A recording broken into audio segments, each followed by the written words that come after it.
7 books that changed my definition of love. Hey friends, Sandra here. Welcome back to my channel. We're now in February. It's all things romance and love in the air. And today I definitely wanted to talk about love, especially given that 2026 has not been off to the greatest start, and I feel like the world needs more love and more love stories. You can look at the concept of love through so many different lenses. It's not just this romantic notion of love. There's familial love. There's love for country and revolution. There's self-love, love of a child, parenthood, motherhood. There's mature and settled love, unrequited love. So the books that I've picked out today aren't necessarily like your typical Valentine's Day kind of option, though, just for the record, I still love me some ACOTAR, some Fourth Wing, the Pride and Prejudices. I'm all about those love stories, and I think they're beautiful and exhilarating, but I wanted to take a look at love through different lenses. But before I jump into what these 7 books are, I just want to give a shout out to Luisa because I can see on the screen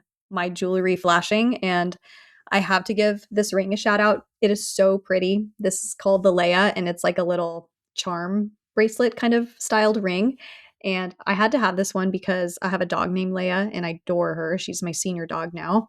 So this ring is special. And then it's just, I have this letter necklace, an S. And then I just recently realized that I have been wearing Ana Luisa jewelry for a few years now. These are the Celeste set, which is a moon and stars. So I call these my ACOTAR earrings. My husband got them for me for Valentine's Day a few years back. And I get complimented on these earrings all the time. I'm having so much fun wearing these. I've been wearing this necklace and this ring for like a week straight, and they're just so pretty. But I think it's important to take care of yourself and love on yourself. If you want to love others in a healthy way and love the world around you and find the beauty in it, you have to start with yourself. And sometimes that calls for spoiling yourself a little bit. I love this line. Very affordable, very pretty. I wear these constantly. Like I said, I've had these earrings for like 3, maybe 4 years now. I wear them all the time and they have aged beautifully. Can't speak enough to this jewelry brand. So with that said, I want to jump into the 7 books that changed my definition of love. I want to start with a very interesting choice here. This is the Book of the Month edition of Normal People by Sally Rooney. I love this book so much. It's more of a literary fiction. It's definitely a type of love story. It's mostly an unrequited love story. What I love about this, it's almost illustrated as a mirror. This follows the main characters when they're young, up to, I think, over a decade later, and they very much have trouble communicating with each other. It's very much a will they, won't they type of love story. And I think at the core of it,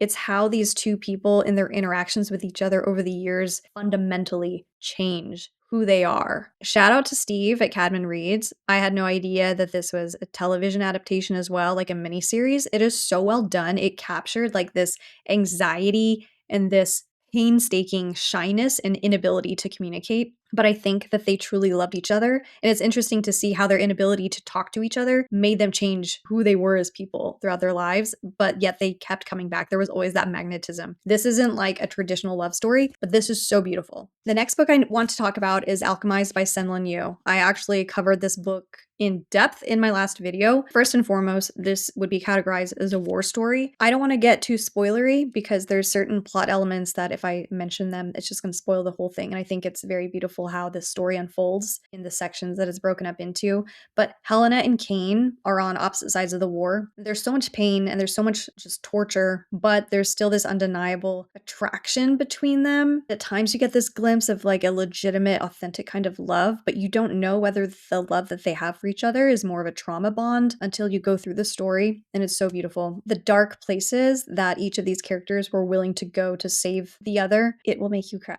The third book that I want to talk about, this one, either you love it or you hate it. And really, you can't get the full story arc until you finish the entire trilogy. This is a trilogy of books, Dirty Diana by Jen Besser and Shana Feste. This is more of a story following a 40-something mom. She's married. She has this question of what if about this other love from her past. It was a very deep, erotic kind of love. Now she's in this very settled and somewhat unhappy marriage in a life that she never pictured for herself. This is a toxic love story. I will go ahead and say there's a cheating trigger in here. And a lot of people don't like the cheating kind of trope. That's fair if you don't want to read a story like this. I love this whole trilogy. It's a finished series. The story arc of each book is so great. There is a happily ever after. This would be called a romance. The payoff for getting there is so good because a lot of relationships just aren't this perfect Hollywood depicted kind of romance story. It just isn't. It's messy, it's toxic, it's full of hurt, it's full of unrealized dreams and resentment and all kinds of issues. And I think that this book did a really great job of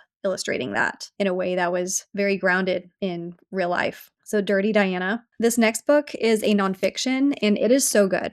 Jules, Never Broken, Songs Are Only Half the Story is such a great story. If you want to feel inspired, if you want to feel motivated to change something about your personal life that you're not happy about, read this book. I'm sure it's aging me by calling out Jules, one of my favorite artists, but she is a wonderful, exceptional artist. She's a singer, she's a painter, she's a poet. She also is a smart businesswoman, but she's also a mother. And so she talks very raw about growing up in Alaska, just the kind of home environment she had, the very bad relationship with her mother, her relationship with her husband, which ultimately did not work out and led to divorce. It's just a really motivating, inspiring story. I think if you want to look at what it takes to dig yourself out of a rut, to improve and make your life what you want it to be, this would be a great book. The fifth book I want to talk about is The Sword of Kaigen by Emma L. Wang. This is another war story, but also it follows Misaki, who is this badass warrior woman, frankly. She's in a very cold marriage with her husband, who is also from a very prominent Japanese kind of inspired family. She has 2 sons who are brilliant and she loves them. But this is also a story of a love of duty and honor and a love of family, motherhood.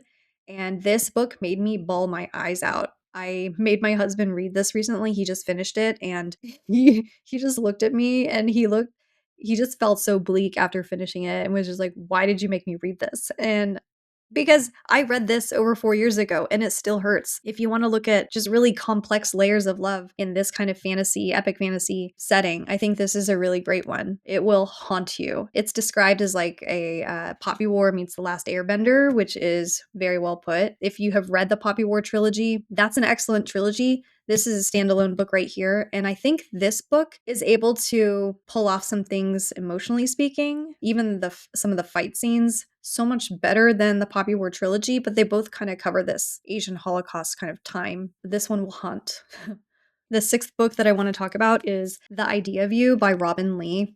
And this one is another one that I would not consider a romance just because of certain definitions that have to constitute being a romance, but it is totally a love story. And it follows, again, like a 40-something mom, somewhat recently divorced, and she falls in love with the lead singer of a boy band who is many, many, many, many years younger than her. I've also done a dedicated video on this, so if you want to hear my thoughts on that book and the adaptation, go check out that video. I'll link everything in the description box down below. But this one's interesting because it kind of tackles this concept of loving yourself, but also it has this really complex conflict of having to also deal with how society views you as a 40-something woman / mom, first and foremost. And what are you doing with this young boy band guy? It spans all around the globe because she follows him on tour and it's so good. But like I said, go check out that video if you want to hear my thoughts on this one. And then we have my 7th pick, which has so many different kinds of forms of love,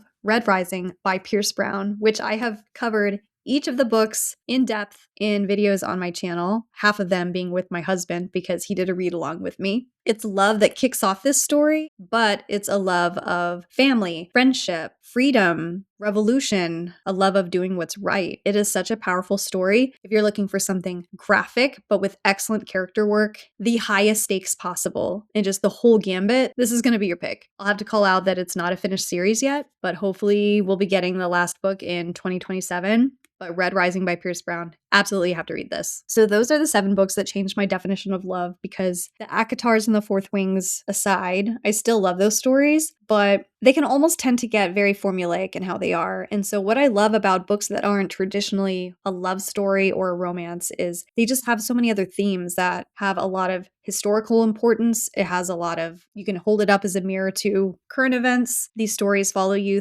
through whatever, because what I enjoyed as a love story in my teens and 20s is very different from how I view a love story now as a 40-year-old woman. So whether these books center around a galaxy-spanning revolution or a very unsatisfying marriage, whatever it is, I think love takes on so many different forms. Let me know if you've read any of these books and what your thoughts were, or just let me know what some of your favorite books are that had that same kind of impact on you. What books changed how you define love as a concept?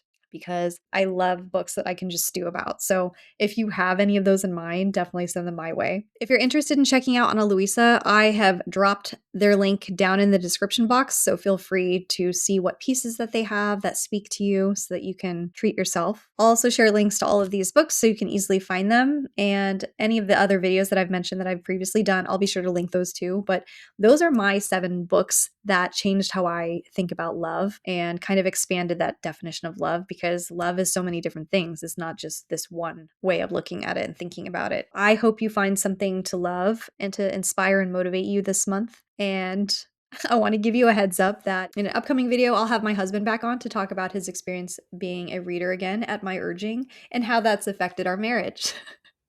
So stay tuned for that. Don't forget to treat yourself. Don't forget to love yourself. Happy February. Happy Valentine's Day. I will see you in the next one. Bye.